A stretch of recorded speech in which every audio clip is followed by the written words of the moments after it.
Hello and welcome to a new Worker Bee video. My name is Eugene and we're a creative photography and video production company here in beautiful Toronto. Today I'm going to be answering your questions in our first ever Q&A. We'll be chatting about some quick tips on how to improve video lighting for people who work from home, and then doing a deeper dive into how to properly price photo and video gigs. At the end, I will also share a free ebook, not mine, but someone else's, that completely changed my approach to pricing. I think it's a must read for any freelancer. Sounds good? If you find this type of video helpful, let me know and I may make it a monthly series. There's just like so many little complex elements doing freelance photography and video production. I've been doing it for over a decade and I've learned a lot of hard lessons along the way, believe me. So if you have any questions, anything at all, please drop it down in the comments below. Today's questions are from Instagram, so if you prefer to give us a follow there, we're at WorkerBeeSupply, and you can DM us your questions there as well. Shall we dive right in? All right, first, a little sip of water. So our first question comes from Strong by Megan, and she's wondering about lighting ideas for work from home people. I'm sure we can all benefit from this one, and getting decent lighting is actually pretty simple. To start, there's a couple things that I would avoid doing when setting up your lighting. First of all, make sure you are not backlit. That means the light falling on the front of your face should be brighter than what's falling on your background. Otherwise, your image is going to be underexposed and look really dark. Another thing to avoid is a lot of mixed lights. Ideally, your light would come from a single color balance. So if you have daylight, a warm desk lamp, and a cool LED light, you may get a mix of a lot of color temperatures, which result in an unpleasant color balance. So whenever possible, try to avoid mixing light sources with different color temperatures. And the final thing I would recommend avoiding is hard direct light. Our webcams often aren't the best quality and don't have a large dynamic range, which means they have trouble showing really bright areas and dark shadows at the same time. Always try to have indirect lighting either by shooting on an overcast day, bouncing your light off of something, or diffusing it.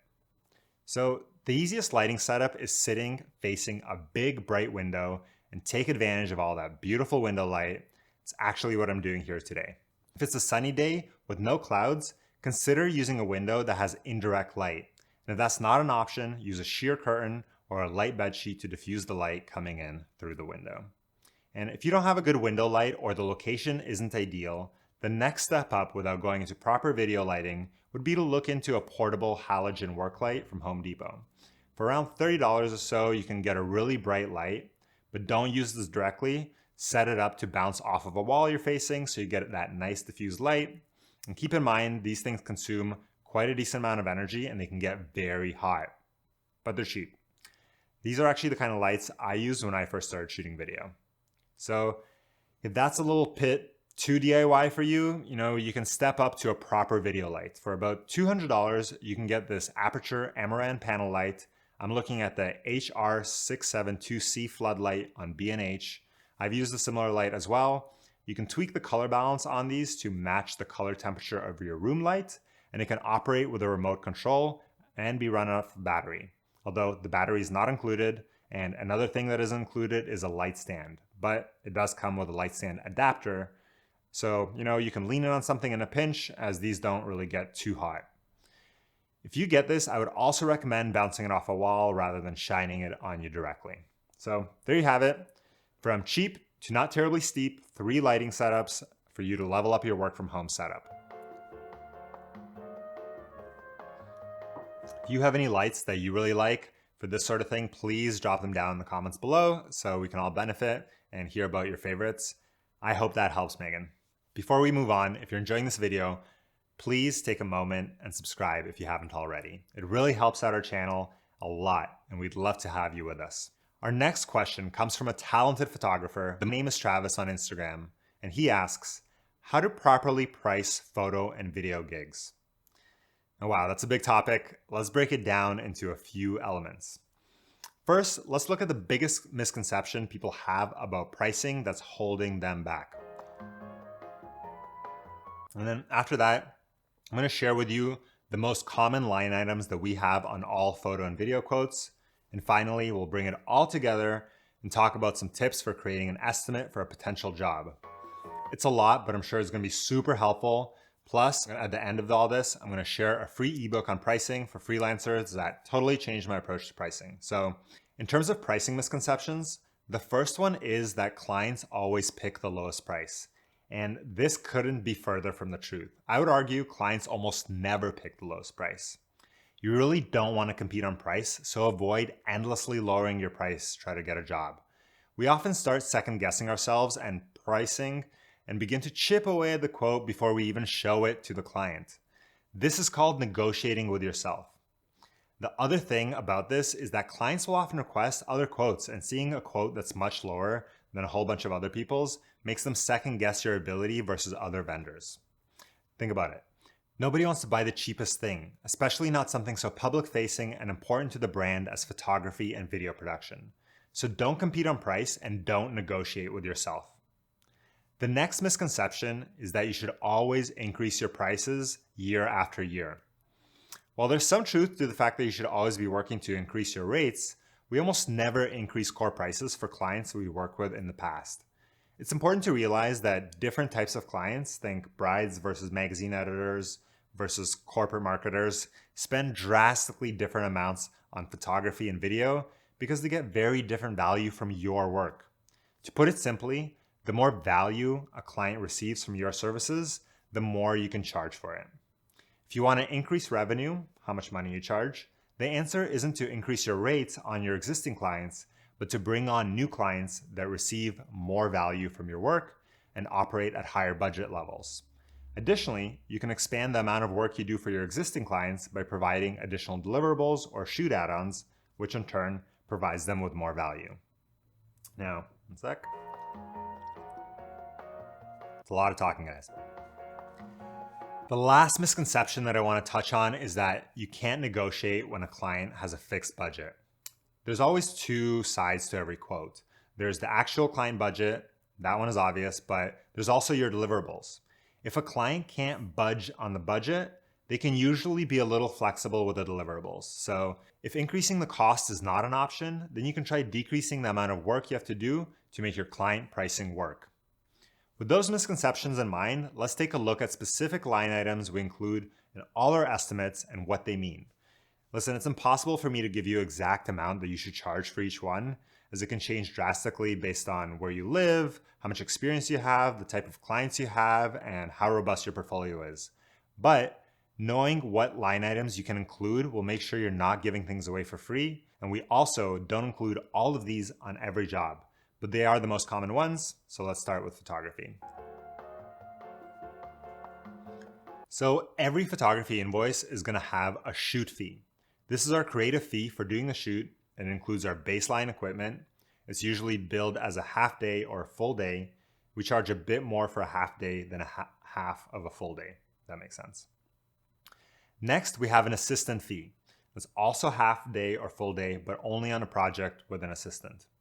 Something we almost always have is a small disbursements fee, which we use to cover mileage, meals, expendables like gaffer's tape, and archiving storage cost. Then we move into post costs, where we have a final image fee. This is billed per image and covers commercial, non-advertising usage and basic retouching. Those are the big ones, but depending on the shoot, we may also have pre-production rate, billed per day to cover shoot planning, studio rentals, craft services, which is like food, talent, which is what models and actors are known as needed. And sometimes we'll also have a makeup artist and stylist if the shoot requires it. On a travel shoot, we also charge a discounted travel day rate for days we're traveling but not shooting. So those are the main line items we include on our photography quotes. For video production, the invoices are a little bit more robust. We often have pre-production fee for our shoot planning. Then there's the shoot fee, which is a kind of like a director's fee on larger productions, or a director's/DOP fee when I'm doing both myself. There are assistants, of course, though on a video production, they're called production assistants. And on larger shoots, we have a director of photography, a gaffer, and a camera assistant. If audio is being recorded, we add an audio recordist or a basic audio fee if we're doing it ourselves on a smaller shoot. And then depending on the shoot, we may also have some of the same items as photography. So it could include a producer, stylist, hair and makeup artist, equipment rentals, and a teleprompter fee if that's requested as well. So going into post, we have the video edit fee, and it's priced per video based on the length and complexity. There's a color grading fee for anything other than a simple video. Sound mix for videos with dialogue. This mixes sound and music. Motion graphics for anything but basic graphics and titles. Music licensing fee billed per song use plus time spent sourcing music. Cut downs for shorter versions of the same video. Different aspect ratios for various social networks. Voiceover recording and transcribing captioning when that's required. I think that's it for video, but please leave a comment if you charge for any line items that I didn't include here, or if you want me to go into more detail about any of them. So now that we've gone over the pricing misconceptions and kind of common line items that at least we use on an estimate, before I share the epic free ebook that turned my approach pricing upside down and dramatically increased the revenue, here are a few more general tips when negotiating pricing for a job. This one's big. I really recommend getting a client on a call or Zoom and talk to them before providing a quote. It's important for you to ask a lot of questions and get a sense of their real needs, like what do they really need? Is it getting the lowest cost possible? Maybe it's meeting a deadline above all else, or maybe they've been burned on a bad job in the past and they want to make sure you're capable above all else. Be personable, show them you're enthusiastic, listen, carefully take notes, and then tell them you're going to get back to them with an estimate once you fully consider the best approach for their needs. Don't underestimate this. Once we started getting every client on a call before quoting, we started booking nearly every job. This makes a really big difference. Next, you have to ask your client, what is the budget? What is their budget? And what their specific deliverables are. Part of this is to make sure you don't waste your time quoting a project that is way below your rate, but also you're going to be able to better negotiate the budget to deliverable balance we talked about earlier. Some people will just tell you a number, but if they don't, I just ask them for a few ranges to narrow it in. I'll say, is it under $1,000? Is it 1 to 5K, 5 to 10, 10 to 25, etc. Usually they know the general range and you can kind of figure it out by giving them a few ranges around there to narrow in the scope and budget. From there, we sometimes suggest 2 production levels to the client, a more expensive one and something lower with less deliverables. The final piece of advice I'll give is during the negotiation, avoid dropping your price on anything without the client having to give something up. You can negotiate, but your prices are generally fixed. So if they want to bring the price down to a specific level, look for how you can shave off the deliverables to meet their needs and budget at your rate. The worst thing you could do is drop your price a ton to win a client, thinking you're going to raise your rates on them. This will almost never happen, and your lowered rate is going to become your standard rate with them, so be careful. If you do give something for free, which is okay, say an extra image or two, always make sure you list it as complimentary in the invoice and show what the full price is. If it's a one-time thing, write that in there as well. When working with larger companies, people we work with can often change, and they use kind of old quotes to make budgets for new jobs. So make it super clear why something was discounted for free, if it was an ongoing thing, or if it was a one-time offer. If you've made it this far, then you're probably pretty serious about leveling up your pricing game. So here it is. I would highly recommend checking out the free ebook, Breaking the Time Barrier. It's a deceptively simple book produced by FreshBooks, the bookkeeping company. I read it several years ago and it opened me up to the idea of charging for value you create rather than the time you spend working. If you fully internalize value-based pricing, there's literally no limit to your potential income. So make sure you check it out. So there you have it. That's our first Q&A. If you found this advice useful, then please make sure you subscribe. We post high quality videos about photography, video production, including shoot breakdowns and freelancing deep dives like this one. We're nearing our first 2,000 subs and it would be amazing to have you join us. If you have a question for our next Q&A or some pricing advice of your own, please drop it down in the comments below. It's been a pleasure hanging out with you today. I'm going to see you in the next one. Thanks a lot. Bye.